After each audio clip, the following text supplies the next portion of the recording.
It is the final Dynamite before AEW Double or Nothing this Sunday. This is the Pierce the Canvas podcast. I am Pierce once again. Thank you for joining me for your AEW Dynamite coverage. Today we'll be covering May 28th, 2021. As I just said, big episode as this is, it's technically the go-home show for the pay-per-view. You can make the argument that perhaps last week was more the go-home show because they actually had their normal time slot, at 8 o'clock on Wednesday. Of course, they got preempted due to the NBA for Friday, so that was yesterday. I was like, I'm not going to do a podcast at midnight, so I thought a couple things here. First, we can... we'll cover the show as usual, and then at the end of the review, I will go into predictions for this Sunday's show, as it's a huge show, and I want to give some thoughts about sort of where I think things are going to be going. I think it's going to be an absolute killer pay-per-view, so stay tuned for that. And without further ado, we'll get into tonight's episode, which featured I wouldn't hesitate to say, full-capacity crowd. This was really the first real non-pandemic feeling wrestling show, at least on TV. I'm sure independent promotions have been at it, going all in for the last several months, but as far as a major stage, I guess since WrestleMania, which somewhat had that feel, but for a WrestleMania it didn't feel pre-pandemic because it was still just I think under 15,000 people were there, and so anyway, it's just the fact that this building was filled to capacity pretty much. The only thing that I really noticed is that where the hard cam is usually facing toward, the fans are pushed back a little bit, but only in that one section. Every other corner around the ring, there's fans on the floor, everywhere. They're everywhere. So yeah, we're pretty much back to pre-pandemic crowds. I think that's it for from here on out.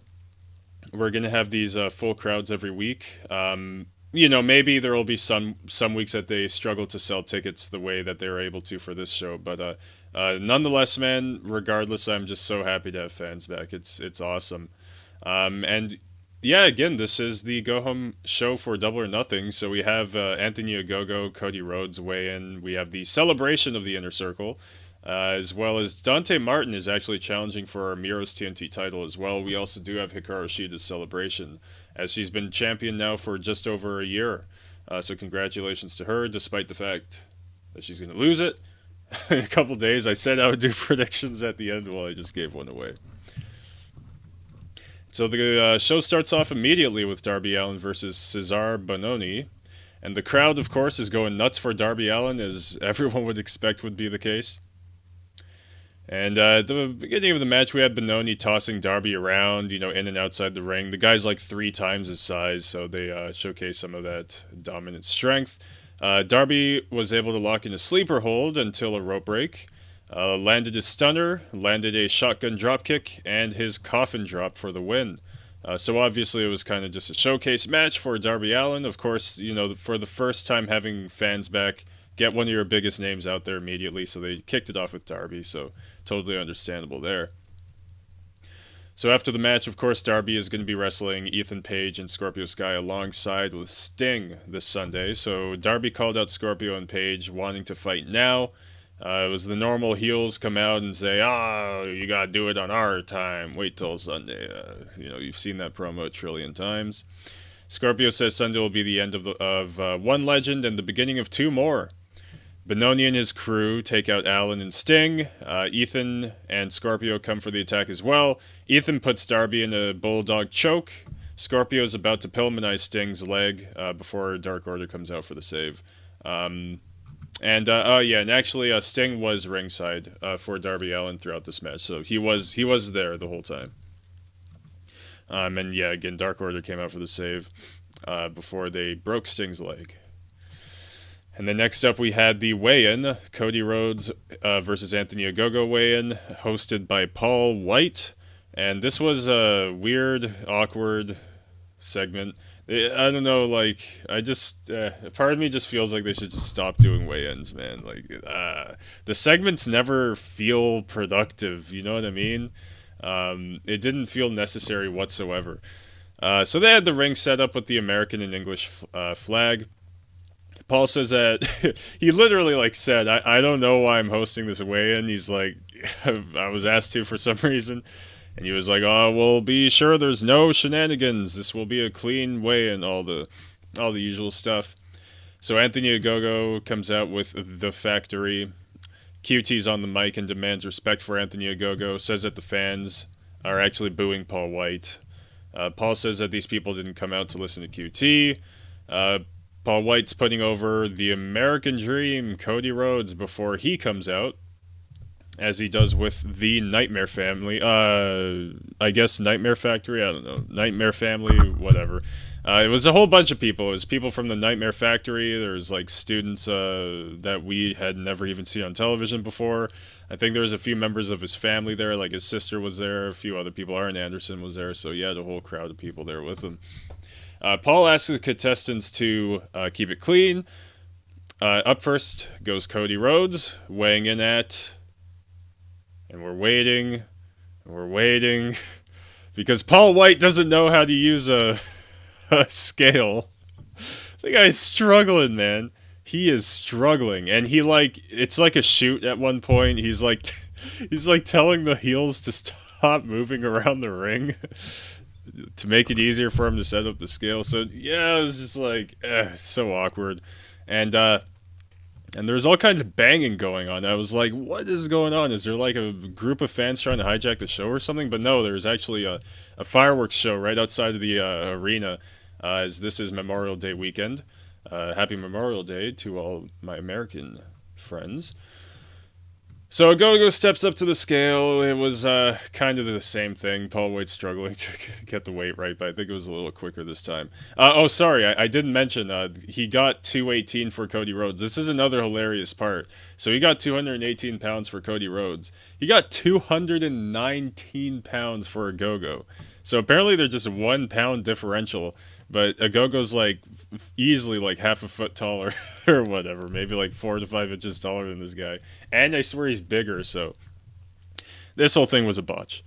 QT is also like distracting Paul White, trying to give the weights, stating that Ogogo has the advantage because he has a 1 pound advantage, which is just stupid. Like, why are you even saying that?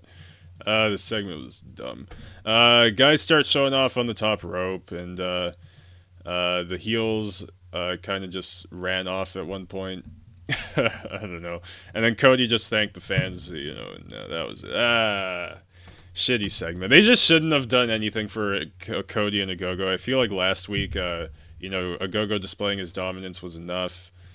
This segment got me feeling... I don't know how I feel about this match now. I hope it's not going to be bad. We'll see. So we see Inner Circle. Jericho's talking about how this is just the beginning for Inner Circle. We hear from JR, Excalibur, Tony Schiavone. It's like a video package kind of deal. And they're talking about the Stadium Stampede match. Just talking about what the match is like, what we can expect. Sammy says to expect the unexpected. We hear from Pinnacle members. Bearing Inner Circle says they'll be done after this weekend. And then we kind of like, it was one of those things where the announcers are like, oh, we got where there's something backstage. And so we cut backstage, and Christian and Will Hobbs are fighting in a warehouse area. At one point, Christian takes like this, it looked like it was a part of a boxing thing, like a boxing bag kind of thing. It looks like it was the stand for it. And he wails Will Hobbs in the stomach with it. And it like breaks. That was brutal. And then he speared Hobbs onto a bunch of boxes. And it's like, yo, you're making me want to see a one-on-one pay-per-view match between these two. You know that they're just going to be in the Battle Royal, eh? We're not getting a Will Hobbs versus Christian match here. Which, that little segment really made me want to see that. That segment was more effective at making me want to see a one-on-one match between those two than that stupid Ogogo segment was to make me see that shitty match. I'm probably just particularly sour about it. I'm sure it'll be fine. So next up we have Hangman Page versus Joey Janela. And Taz joins commentary as Hangman will wrestle his boy Brian Cage this Sunday. And this was a hard-hitting match. If you know anything, or if you've seen anything of the promo that he cut afterwards, you would know. Uh, Paige got tagged at one point, causing bleeding in the mouth. Janella lands a German, lands his signature elbow drop for a near fall. Another hard-hitting exchange, causing Paige's head to frickin' explode. So he's just bleeding everywhere. God knows how that even happened. I have no idea, man. I think it was a strike exchange, and I guess Janella might have cut his head open. I don't know. I don't know how it happened, but he was bleeding a lot. So, oh man, I didn't even get the finish of the match. I guess he did. His flippity clothesline thing at one point. So after the match, Taz calls out Paige and introduces him to his friend Brian Cage, who comes to the ring.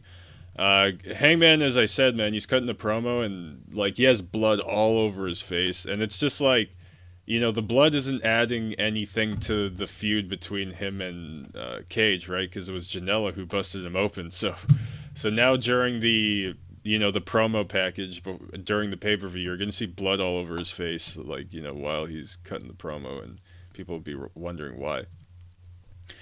So Hook came to ringside, and Paige said, Cage has no balls, man. He was like making fun of how they probably shrunk up by now, making like a steroid joke, I guess. Paige requests Cage to leave his crew behind. Cage gets rid of Hook and agrees to fight Hangman one-on-one. I'm sure that'll be a great match. Hangman versus Brian Cage. Looking forward to it. We see Jon Moxley and Eddie Kingston. They're like outside somewhere, and dude, it wasn't, they weren't playing when they stole the Young Bucks, what is it, like $10,000 Dewar Jordans or whatever. Dude, they buried them in mud, man. So they're just like destroyed. I felt for those shoes in my heart. Moxley said that they've been having a lot of fun, but it's time to get serious. Bucks are the best tag team. Those guys are, says that they themselves are not an established tag team, he and Kingston. But Mox says he trusts Eddie with his life. He told like some very short road story, and Eddie Kingston was like, oh, you're telling that story again, haha. I don't even really remember what exactly it related to, but Moxley said he wants the tag team titles, the most important tag team titles in the world. Moxley says they might be a more well-oiled machine, the Young Bucks, but these guys are tougher. Eddie says that the Bucks will quit like they did on the People, calls them carnies. Eddie says that they're underdogs and will make them quit their EVP job, and says that Moxley might end up taking the EVP job, and Moxley's like, I don't want that crap, and then Eddie says the pressure is coming. So that's going to be a real interesting match this Sunday. And then next we have Tony Schiavone, who is attempting to introduce Orange Cassidy before the Sunday main event between Pac, and Kenny Omega. I say main event. I don't actually know 100% if that's going to close the show or if it'll be the Stadium Stampede. I've decided myself that if Kenny Omega is going to retain, it shouldn't close the show. Like, that's not closing the show with a bang, man. You're just going to have the heel retain, and then whatever, he and his buddies beat up the baby, who gives a crap. So I don't think that should be closing the show. I do think if Orange Cassidy's going to win the title, it should close the show, which obviously I don't think he will, and I don't really think he should either. So I think Stadium Stampede might actually be the better main event here. Like, seriously. I think AEW's got to really consider that. I know they have that whole moral code of like, oh, the title always has to be in the main event, but like the program doesn't call for it this time, so we'll see if they do the right thing. So yeah, like I said, Tony is about to introduce Orange Cassidy, and Pac comes out instead and says that the crowd must have been expecting someone else, and says that Orange Cassidy is irrelevant, says the only individual with any relevance is himself. Pac criticizes Kenny for being a heel, basically, just like says he's been a bad champion, and says that he'll show the world he'll become champion at Double or Nothing. He calls out Kenny Omega. Callis answers instead. On screen, he didn't actually show up in the arena. Callis says that he wouldn't choose to be in the same ring or the same building as Pac. Calls him a soulless psychopath or sociopath. Kenny actually shows up for a cheap shot, but Pac sees it coming, takes out Kenny. But the Good Brothers come for the save. Orange comes out as Kenny's going for the one-winged angel, and the crowd goes nuts, right? They have the Where's My Mind is playing and everything, so that was kind of cool. Orange Cassidy pulls out the contract in an envelope for Kenny. He opens it up, and it's ripped to shreds, and Orange comes out with the Orange Punch. Orange goes to pick up the title after taking out Kenny, but Pac stops him. Pac attempts a powerbomb on Cassidy, but Cassidy reverses and lands another Orange Punch. And like just the way wrestling is, like whenever you see the babyface favorite get the final shot before the pay-per-view, they're never gonna win, right? Because that was his moment to shine. So whatever. Like anything could happen, but that kind of gave it away for me a little bit that, okay, Orange Cassidy's not going to win. Because, if he was going to win, they probably would have made an effort to make it seem like he probably won't win, you know what I mean? But anyway, that's just using, like, typical logic. They could totally surprise me. Next up, we see Jade Cargill accepting an open challenge. Out comes Matt Hardy, and he's trying to, like, basically pick her up as a business partner.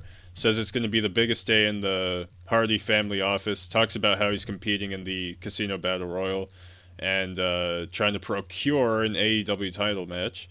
Matt says he wants Jade to be a part of it, and out comes what I wrote is that lawyer guy. Now I know it's Mark Sterling, I think. I completely forgot his name when I was writing this stuff. But he proclaims that he's the one representing Jade now. Says that Matt is too busy to represent Jade, and if Matt keeps up the persisting, Mark Sterling will slap Matt with a 50-yard restraining order against Jade Cargill. Matt is devastated. Sterling says he has to go manage Jade's match and hands Matt a business card. And Matt is mad.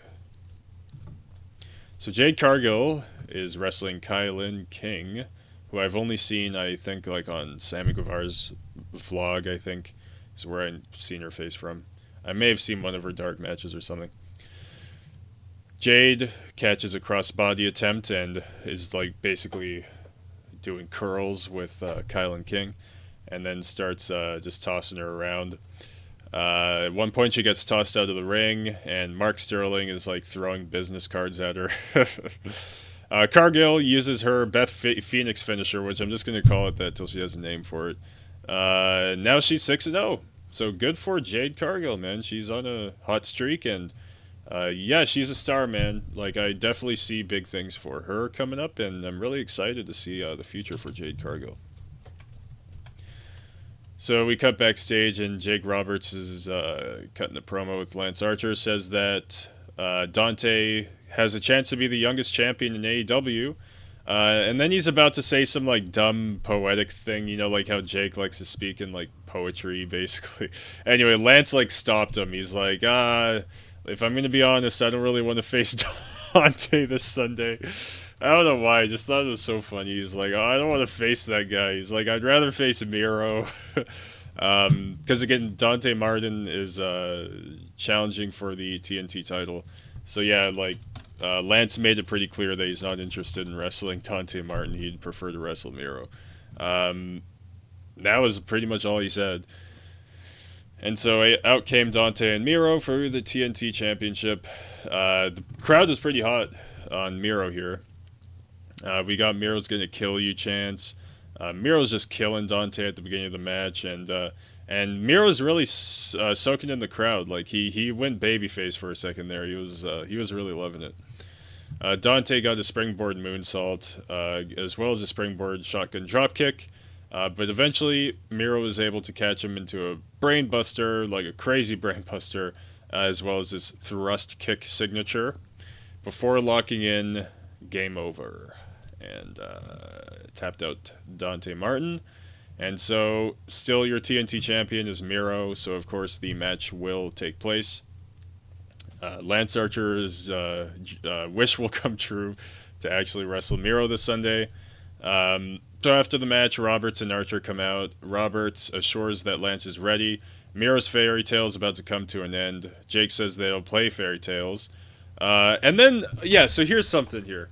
So I woke up this morning, and I read that there's like this crazy AEW controversy because apparently the Spanish announce team was mocking Hikarushida during her celebration, which we're about to get to. Apparently, the Spanish announce team were like mocking her Japanese accent, you know, so just doing racist shit.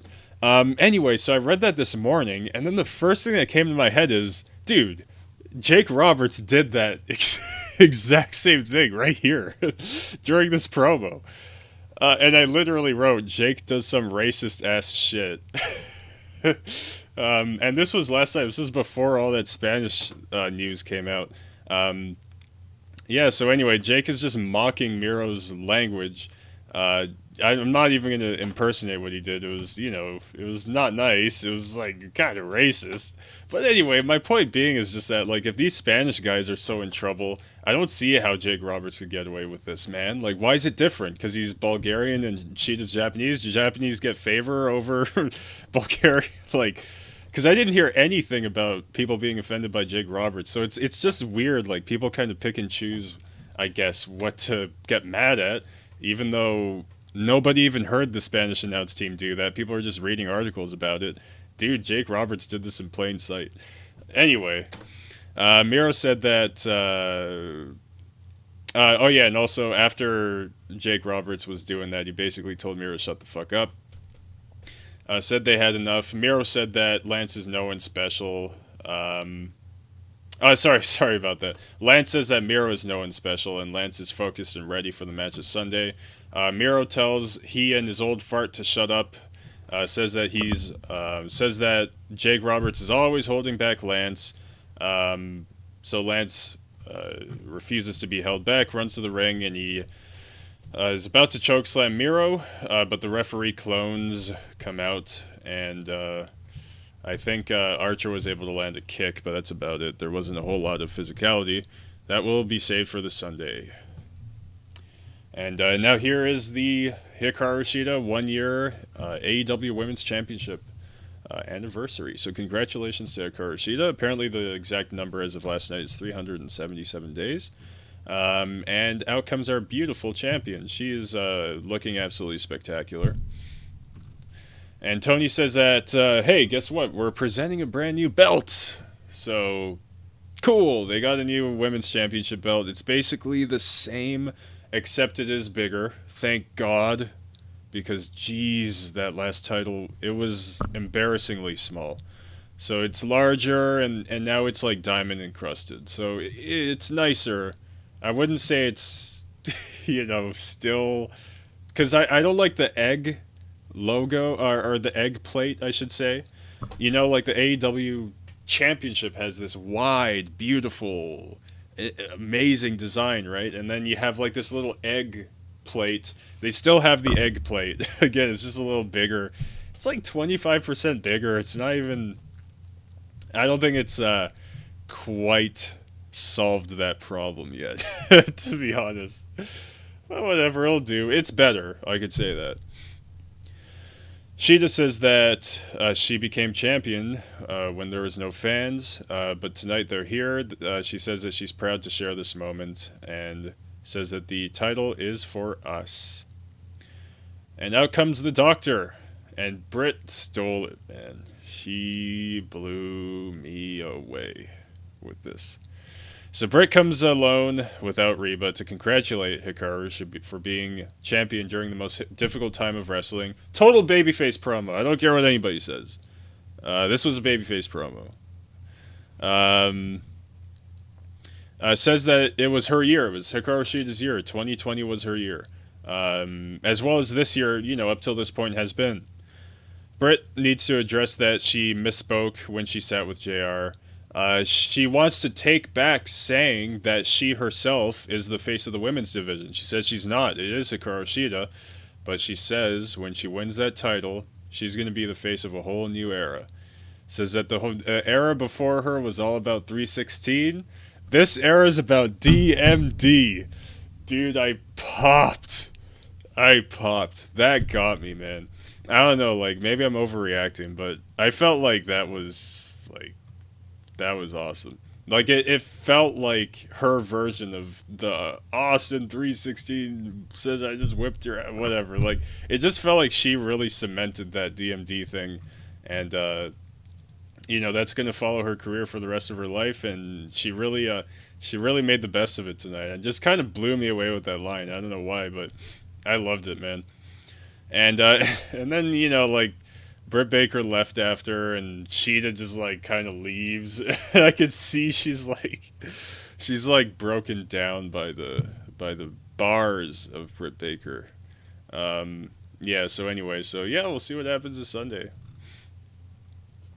Before the next match, which is Scorpio Sky and Ethan Page versus Stu Grayson and Evil Uno. Before the match, Sammy Guevara is in the crowd, and he's with his signs and stuff for the commercial break and throwing his signs to the crowd. And then we get to Sky and Page versus Grayson and Uno. It was an okay match. I don't know why I was like mad when this match came on. I was like, I don't care, but whatever. It was fine. We had an assisted springboard elbow drop by Grayson and Uno. Scorpio with a pretty damn good-looking springboard cutter. We had some great offense by Uno, including one point where he got an assisted neckbreaker with the referee. He basically caught a kick from, I think it was Scorpio. It was one of them, and then he threw the leg to the ref. The ref caught the leg, and Uno did a neckbreaker, so that was kind of funny. We got a Cannonball and 450 splash combo by Dark Order for a near fall. Scorpio locks in his drop toe hold. Ethan lands Ego's Edge on Uno for the win. And so Ethan cuts a bit of a promo, says that the same thing will happen to Sting and Darby this Sunday. Darby comes out with a whole bunch of stings, like 8 stings. At one point, the real Sting reveals himself, and the heels run off. Yeah, that was that segment. So yeah, this Sunday, what it's looking like for us here is Sting and Darby Allin versus Scorpio Sky and Ethan Page versus Serena Deeb, as well as Serena Deeb versus Riho, which is in the pre-show. I think that'll be a great match, Serena Deeb versus Riho, and I think that did happen once before, and it was a fantastic match. So even though it's during the pre-show, I'm sure on the pay-per-view it will be even greater. Hopefully. We have the Casino Battle Royal. We have Hangman Adam Page versus Brian Cage, Anthony Ogogo versus Cody Rhodes, Stadium Stampede, Inner Circle versus The Pinnacle, Miro versus Lance Archer for the TNT title, Shida versus Britt Baker for the women's title, Young Bucks versus Jon Moxley and Eddie Kingston for the World Tag Team Championship, and finally we have Pac versus Kenny Omega versus Orange Cassidy for the AEW World Heavyweight Championship. Now we go to our final segment of the show, the celebration of the Inner Circle, with our host, Eric Bischoff. So Bischoff comes out and gives some love to the fans, says that time is a funny thing. 25 years ago, if this is a real fact, that's kind of cool. Like 25 years ago, the night before, Eric had the opportunity to introduce the NWO. He didn't actually drop the name, but we all know who he was referring to. Tonight he'll introduce another faction and brings out the Inner Circle, and the crowd goes off. They were ready for Judas, man, and they did it. They killed it. It was awesome. Jericho does some babyface stuff for Bischoff. Every time he and Bischoff talked before when he was a heel, they're always fighting and stuff, or at least just trash talking each other. This time he's thanking Bischoff for the help throughout his career and for being present tonight. Eric says that they have a package for the Inner Circle. So we see a video package basically showing all the memorable moments over the last couple of years with the Inner Circle. And we get a few promos from members of the Inner Circle. First is Santana, which, welcome back. I'm glad to see him again. Apparently he was arrested or whatever. No, I think it was like a health issue or something that kept him away. So I'm glad to see he's back. Santana cut a bit of a promo, said that Inner Circle has done some pretty cool shit, asks if we remember October 2nd, 2019, the night Inner Circle formed. 18 months later, standing stronger than ever. Santana said the Inner Circle carried the company throughout the pandemic, welcomes back the crowd with energy and enthusiasm. My bad. Says that this is if this is the last time the Inner Circle is together, No, he wouldn't have it any other way. And that's like literally what every one of these guys said. Like none of them believe that they're gonna win. Literally, like I don't think even one of them. Like they're all like, "Oh yeah, this is gonna be the last time." Like, jeez, man, have some confidence. Ortiz says that was wonderful and fist bump Santana. That was his whole promo. Hager said that he's here for the journey, not just the destination. Says that he wants to highlight not only the good times, which is pretty much all we saw in that video package, but he also wants to highlight the bad times when they lost, when there's issues between them, and and everything that made them what they are now. Sammy says that they've been through everything since Sammy was wearing a panda head. Now he's in the greatest faction in pro wrestling. Addresses that when he left the Inner Circle, he regretted it, and assures that won't happen again. And says that if this is the end, thank you. See, so they're all perfectly welcoming the possibility of this being the end. None of them are totally confident they're going to win. Jericho says that he was hesitant to create a faction, but these guys felt right. Jericho said that the first time he saw a picture of the faction, Ortiz told him... so the first time he saw a picture of the faction, I don't know what this was about. Yeah, so like quote for Cody's like, the first time I saw a picture of us, I thought... And then Ortiz was like, shut your mouth. I don't know why he told him to shut his mouth. I have no earthly idea. Jericho continued on and said that the Inner Circle reminded him of Guns N' Roses for whatever reason. I guess because they probably make bad music. Yeah, that's gotta be why. Jericho says they'll go down in the blaze of glory if it's the last time. Tells Inner Circle I love you. They hug it off and they flip me off before MJF shows up on the Titantron. And he's there with Wardlow. MJF mocks the Inner Circle, says that he's excited for this Sunday. And who do they have tied to a goalpost in the stadium on the field but Dean Malenko? So the Inner Circle rush for the save. On the way, they're ambushed by the rest of the Pinnacle. Spears goes off on Sammy with a chair. FTR double pile driver through tables to Santana and Ortiz. That was crazy. The camera actually didn't catch it, but MJF and Sean Spears pile drived Jericho and Sammy Guevara onto chairs, but we kind of only saw the table spot. They kind of zoom out, and you just see it happen to Jericho and Sammy Guevara. MJF closes the show, telling us that they will remain on top. And so that closes the show. That was the last Dynamite before the big one this Sunday, Double or Nothing. And I'm pretty excited for this pay-per-view, especially that it's going to be the first pay-per-view with a full capacity crowd. So, you know, these guys got to bring their A game. The crowd's got to let their voices be heard this Sunday, man. Bring it. Bring us back to when wrestling was in its glory, you know? When the fans were in the stands. And as I said, I'll go quickly here. I'm going to give some predictions for Sunday's show. So we'll go over each match, starting with Serena Deeb versus Riho, as that will be the pre-show match. They had a fantastic showing on Dynamite. I guess it was maybe a couple months ago now. I didn't actually mention as well, this is for the NWA Women's World Championship as well. And for that reason alone, I'm going to guess Serena Deeb retains, because I don't think that Corgan's going to let some AEW wrestler carry his title. So yes, Serena Deeb will retain this Sunday, according to my opinion. As for the Casino Battle Royale, I think, because it is for a world championship shot, right? So, you know, I'm not a Battle Royale guy. I don't like Battle Royals. I just don't. I never really have. But I'll give AEW credit that their Battle Royals, you know, they kind of mean something in that it's for a world title shot. So somebody who matters has to win. It's not just going to be like, no offense to the guy, but it's not just going to be the Butcher or somebody who hasn't been really built up to this point. So I do think that it could be Christian Cage winning the Battle Royal this Sunday. I guess it could also be the mystery person, whoever that might be.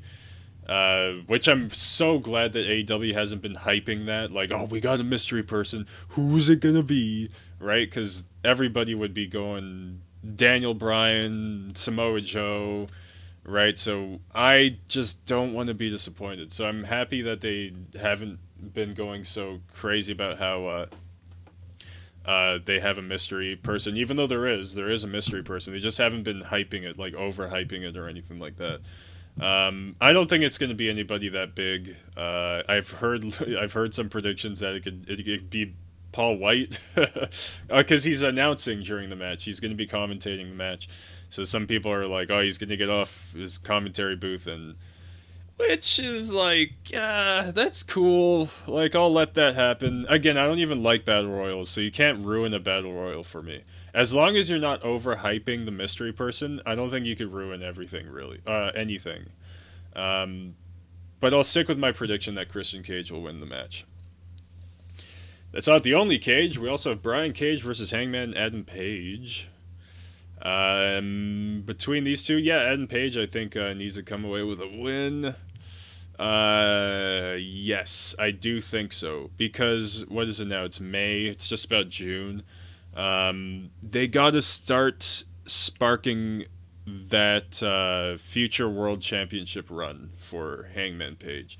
So he's got to be collecting big wins between now and I'd like to say full gear, right? Because then that'll be a full year after Hangman and Kenny wrestled in that contenders match last year at Full Gear before he won the title. So that'll be a whole year ahead. So I think starting now, like giving him a big pay-per-view win against Brian Cage would be great. Brian Cage, as far as him winning, like I'm not too sure how he can benefit so much, to be honest. Even though, Hangman Page is obviously a big name, it would be great to get a win over a big name. But I think Brian Cage losing would be even more productive in the sense that we've had small teases over the last couple months that that he's not getting along with his Team Taz boys so much. So perhaps a loss can spark rage, the rage of Cage, and he could turn on Team Taz. And so yeah, I think the pieces just fit better having Hangman win. Again, you could start off, with this Sunday, getting him big wins to build toward, a title shot against Kenny Omega at a later pay per view. I don't think Page should be losing big matches right now, so I will go with Hangman Page. We have Sting and Darby Allin versus Scorpio Sky and Ethan Page. Sting and Darby Allin are going to win. Because why the hell wouldn't they? Why would you make Scorpio and Ethan Page win at all? I don't know. I don't even know why they're a team.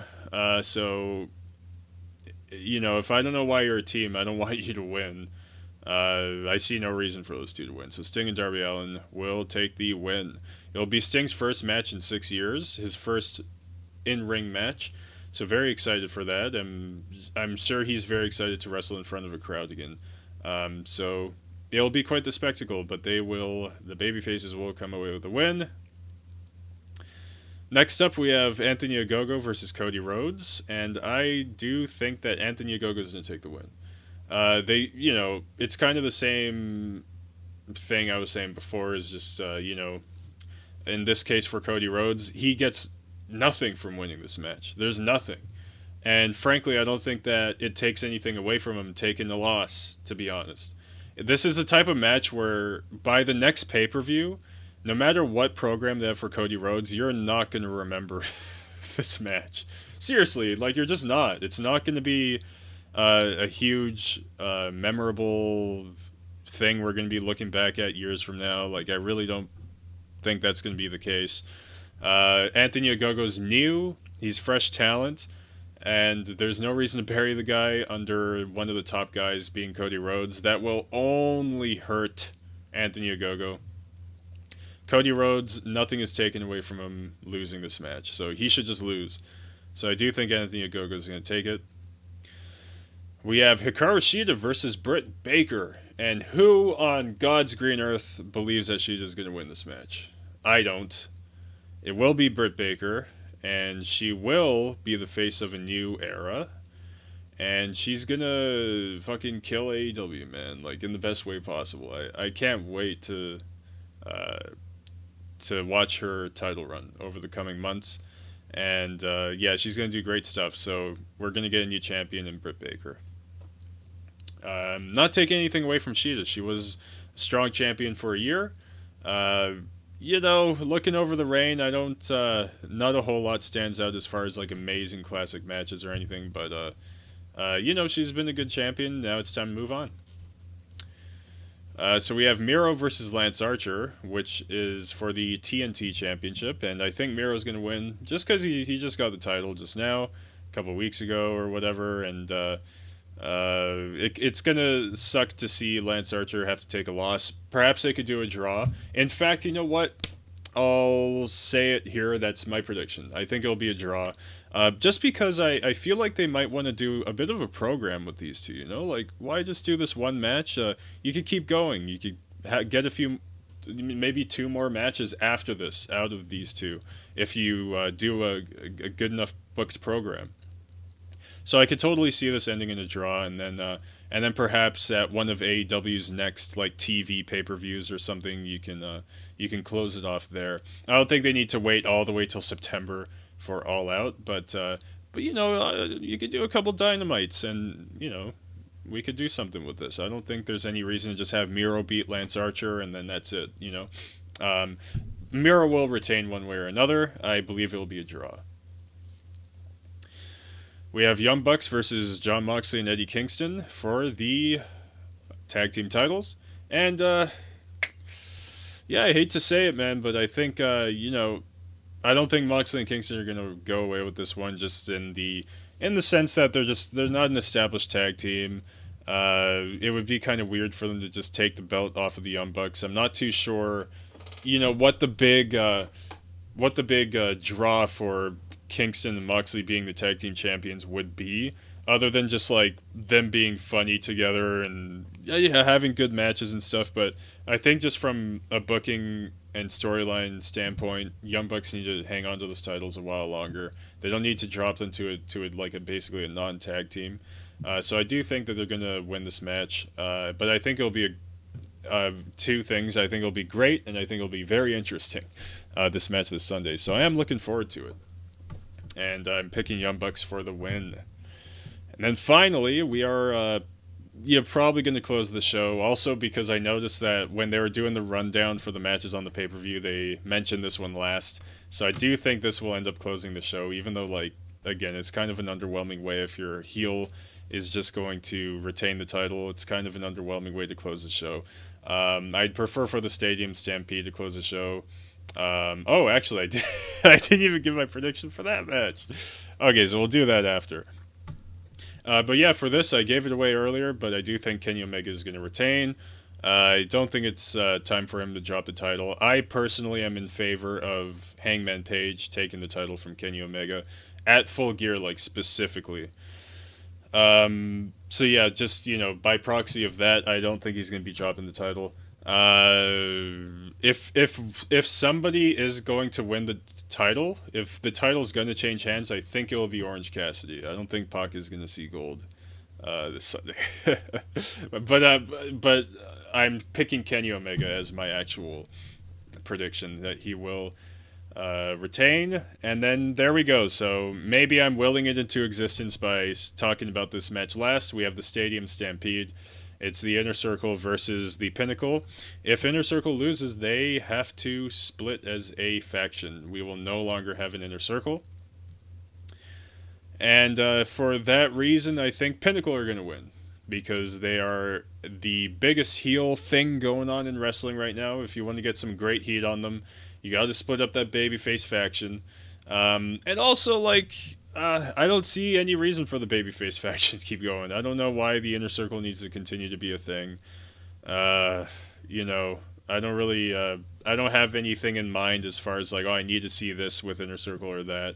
In fact, there's things I want to see with the Inner Circle members individually, right? So for example, I want Santana and Ortiz to become a dominant tag team together, away from this Inner Circle stuff. Just Just pick back up, where you left off back in the LAX days and just go nuts, man. Like, I want to see those two really succeed on their own as a tag team. Sammy Guevara's got the whole world ahead of him as well, so the only guy who I'm kind of concerned about is Jake Hager.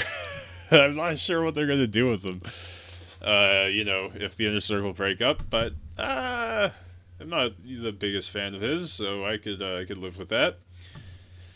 So there's my prediction. I do think the Pinnacle are going to win. I think they're just going to take this whole program. It's not going to be any 50-50 booking. It's going to be straight down the line. And there you have it. That's my prediction for the Sunday show, at which I will be back right after the show goes off the air. We will cover Double or Nothing. So come through for that. Stay tuned for that. Thank you very much for sticking around for this show. This has been AEW Dynamite. This has been the Pierce the Canvas podcast. Once again, this is Pierce signing out. Enjoy the rest of your day. Take care, everybody. We'll see you Sunday.